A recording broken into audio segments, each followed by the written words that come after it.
Hi friends, welcome to Access Infotech YouTube channel. இப்போ நமக்கு ஒரு போர்டு வந்திருக்கு டெல் இன்ஸ்பிரானில். போர்டு என்ன கண்டிஷன் அப்படின்னா, கஸ்டமர் சொன்னது வந்து போர்டு டெட்டு ஒர்க் ஆகலன்னு சொன்னாங்க. நம்ம வந்து ஃபுல்லாக டயக்னைஸ் பண்ணி பார்ப்போம் என்ன இஷ்யூ அப்படின்ட்டு போர்டில். ஃபஸ்ட்டு நம்ம போர்டில் வந்து டிசியை கனெக்ட் பண்ணிவிட்டு டிசி ரீடிங் என்ன வருதுங்கிறத ஃபஸ்ட் நம்ம வந்து அனலைஸ் பண்ணி பார்ப்போம். டிசி ரீடிங்கை வச்சு நம்ம ஓரளவு கணிக்க முடியும். அதை வச்சு நம்ம பார்ப்போம். டிசியை இப்போது ப்ளக்இன் பண்ணோம் அப்படின்னா நமக்கு வந்து 230 மேலே போகலன்னு நினைக்கிறேன். திரும்ப ஒரு தடவை பார்க்கலாம். ஓகே 253. இப்போ வந்து எடுத்தோடனே ஸ்டாண்ட் பையில் நிற்காமல் நமக்கு வந்து 253 260 அந்த ரேஞ்சில் போய் நிற்கிது. ஸோ ஆம்ஸ் வந்து எடுக்குது. ஏதாவது இடம் ஹீட்டாக வாய்ப்பு இருக்குது. அதனால் கூட நமக்கு வந்து ஆம்ஸ் எடுக்கலாம். கையால் தொட்டு பார்க்கல நமக்கு வந்து ஹீட்டு பெரிய அனலைஸ் பண்ண முடியலை. ஆக்சுவலாக ரொம்ப கம்மியான ஆம்ஸ் எடுக்கிறனால ஹீட்டு பெருசாக தெரியாது நமக்கு. நம்ம கொஞ்சம் கொஞ்சமாக வச்சு பார்த்தோம்னா ஏதோ ஒரு இடத்துல ஹீட்டு தெரிய வாய்ப்பு இருக்குது. ப்ளக்இன்லேயே அது ஆம்ஸ் எடுத்துக்கிறனால நம்ம என்ன பண்ணலாம் அப்படின்னா, ஏதாவது காயில் கிரவுண்டில் இருக்கான்னு பார்ப்போம். ஏதாவது காயில் கிரவுண்டில் போய் இருந்துச்சு அப்படின்னா நம்ம அதை வச்சு ட்ராக் பண்ண முடியும். ஸோ அதை செக் பண்ணுறதுக்கு நம்ம வந்து இம்பிடன்ஸ் வேல்யூ காயில்ஸ் செக் பண்ணி பார்ப்போம். அதை செக் பண்ணி பார்த்தோம் அப்படின்னா நமக்கு வந்து எந்த காயில் எந்த செக்ஷன் வந்து ஆம்ஸ் எடுக்குது அப்படிங்கிறத ஓரளவு கணிக்க முடியும். நிச்சயமாக நம்ம இந்த ரீடிங் வச்சு சொல்லிடலாம் நமக்கு வந்து கண்டிப்பாக ஏதோ ஷார்ட் இருக்குது அப்படிங்கிறது. டைரக்ட் ஷார்ட் 90 நோட்டு இல்லை, பட் வந்து ஏதோ ஒரு ஷார்ட் இருக்குது. அந்த ஷார்ட்னால தான் நமக்கு வந்து ஆம்ஸ் எடுக்குது. பட் ஸ்டில் போர்டு இந்த பொசிஷனில் வந்து கேமரா நல்லா தெரியுது, பட் எனக்கு பார்க்க முடியல. சரி ஓகே, பொசிஷனை கொஞ்சம் மாற்றிக்கலாம். எனக்கும் தெரியுது, கேமராவுக்கு தெரிகிற மாதிரி. சரி ஓகே, இம்பிடன்ஸ் வந்து வேல்யூவை செக் பண்ணிவிட்டு நம்ம அடுத்த ட்ரெஸ் போகலாம். ஓகே, ஃபஸ்ட் காயிலில் வந்து நமக்கு 0.5 ரொம்ப கம்மியாக இருக்க மாதிரி தெரியுது. அதுதான் மெயின் காயில்.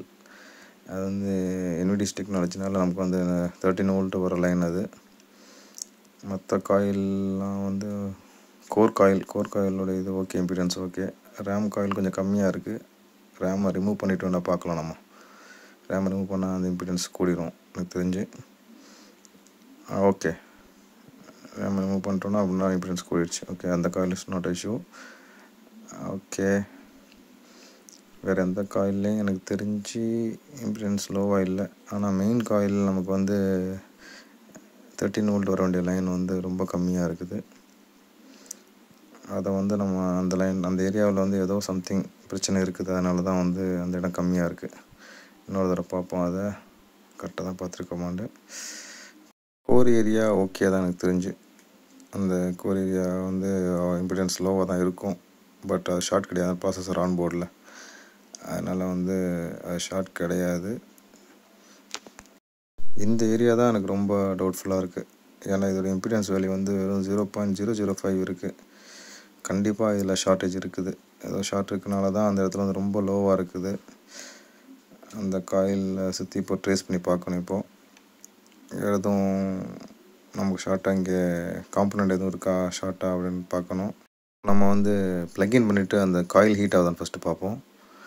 ஏன்னா நமக்கு வந்து அந்த இம்பிடன்ஸ் லோவை பார்த்தாச்சு நம்ம. ஸோ அந்த ஏரியாவில் தான் கண்டிப்பாக ஹீட் ஆனாலும் ஆகணும். வேறு எங்கேயும் ஹீட் ஆகிறதுக்கு வாய்ப்பு இல்லை.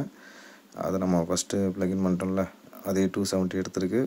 அந்த காயில் ஹீட் ஆகுதான்னு பார்க்கலாம். காயில் மைல்டாக ஹீட் ஆகிற மாதிரி தெரியுது. பட் வந்து அந்தளவுக்கு கையில் ஃபீல் பண்ணுற அளவு இல்லை.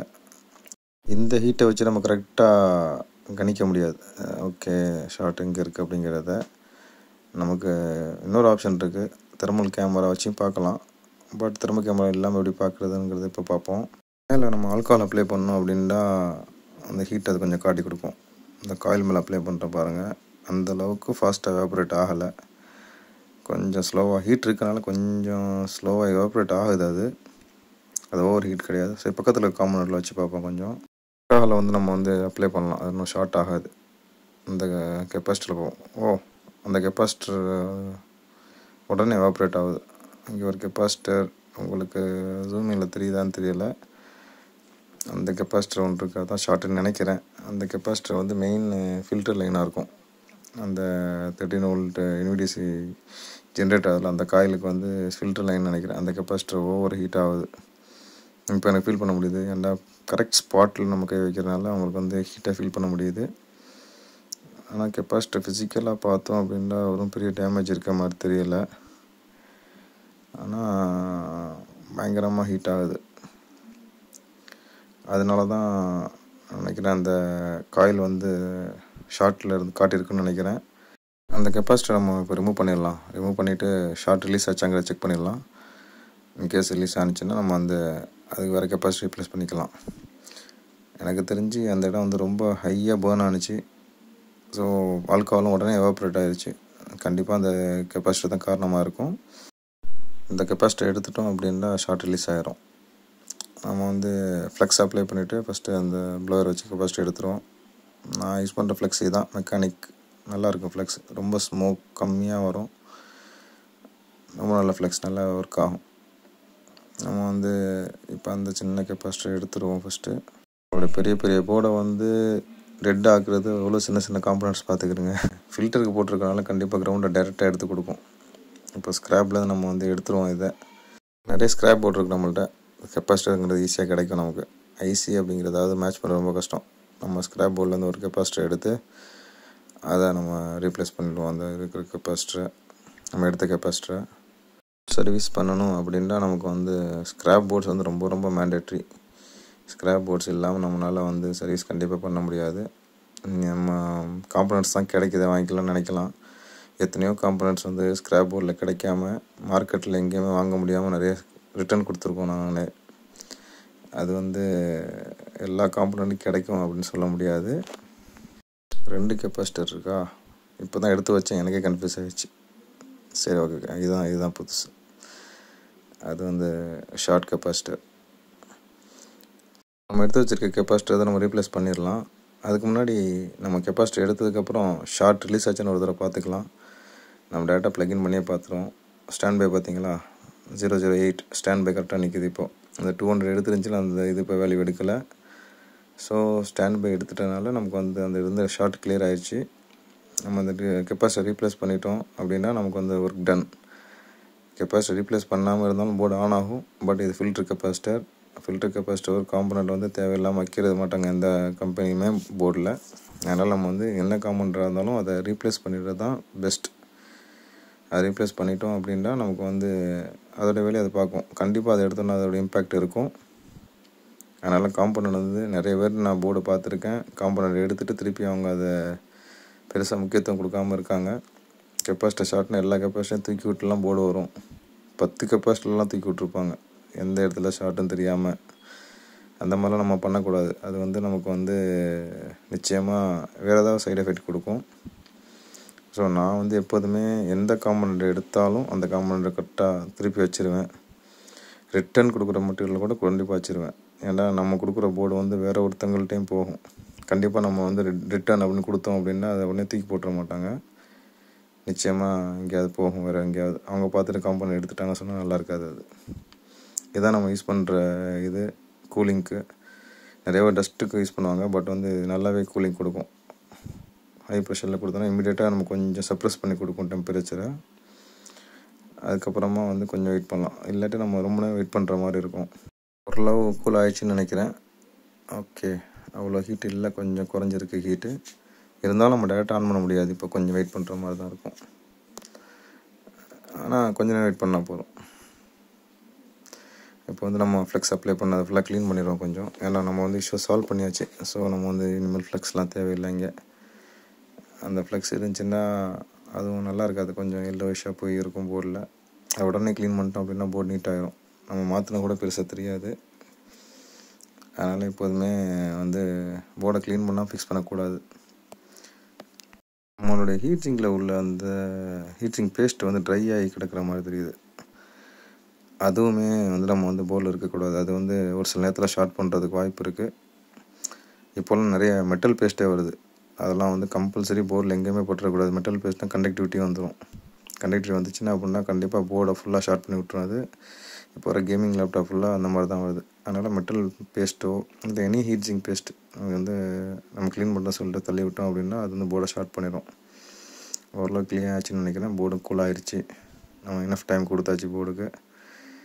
இப்போ நம்ம வந்து கீபோர்டை செக் பண்ணி பார்ப்போம் டிஸ்பிளே வருதான்னு. ஏன்னா போர்டு கண்டிப்பாக ஆன் ஆயிரும்னு நினைக்கிறேன். ஏன்னா ஸ்டாண்ட் பை ப்ராப்பராக வந்துச்சு, இல்லை என்ன இஷ்யூ இருந்துச்சோ அது சால்வ் ஆயிடுச்சு. அதனால் வந்து ஸ்டாண்ட் பை கரெக்டாக வரனால உங்களுக்கு வந்து போர்டு ஆன் ஆயிடும்.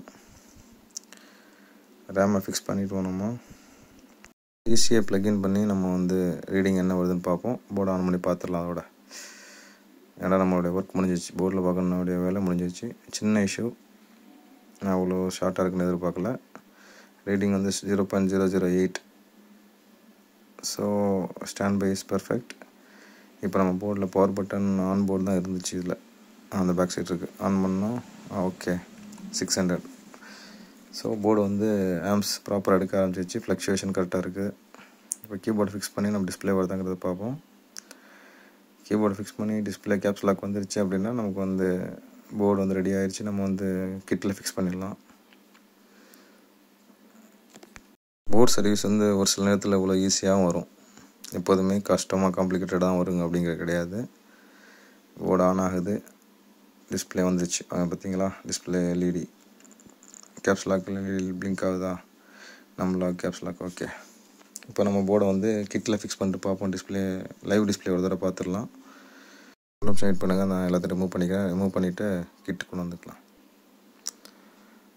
ஓகே, நான் போர்டை கீழே வச்சு ஃபிக்ஸ் பண்ணிக்கிறேன். நான் ஃபிக்ஸ் பண்ண முன்னாடி ஒரு தடவை டிஸ்பிளே இதை பார்த்துருவோம். அதுக்கப்புறம் நான் ஃபிக்ஸ் பண்ணி கொடுத்துக்குறேன். உங்களுக்கு காட்டுறதுக்கு நான் டேரெக்டாக போர்டை வெளியிலே வச்சு ஃபிக்ஸ் பண்ணுறேன். ஓகே, ஆன் ஆயிடுச்சு. டிஸ்பிளே டெல் பார்த்தீங்களா, டிஸ்பிளே வந்துச்சு. So board is ready. இப்போ நம்ம போர்டை ரெடி பண்ணியாச்சு. இதை நம்ம கிட்டில் ஃபிக்ஸ் பண்ணி நான் கஸ்டமர் ஹேண்ட் ஓவர் பண்ணணும். அவ்வளோதான், இந்த ஜாப் போர்டு ரெடி ஆயிடுச்சு. ரொம்ப சிம்பிளாக முடிஞ்சிச்சுல. ஓகே, உங்களுக்கு பிடிச்சிருந்துச்சின்னா ஷேர் பண்ணுங்கள், லைக் பண்ணுங்கள், சப்ஸ்கிரைப் பண்ணுங்கள். இன்னும் நிறைய வீடியோஸ் நான் அப்லோட் பண்ணுறேன் யூடியூப்பில். உங்களுக்கு யூஸ்ஃபுல்லாக இருக்கட்டும். ஓகே, தேங்க்யூ ஃபார் வாட்சிங் the video. Have a good day.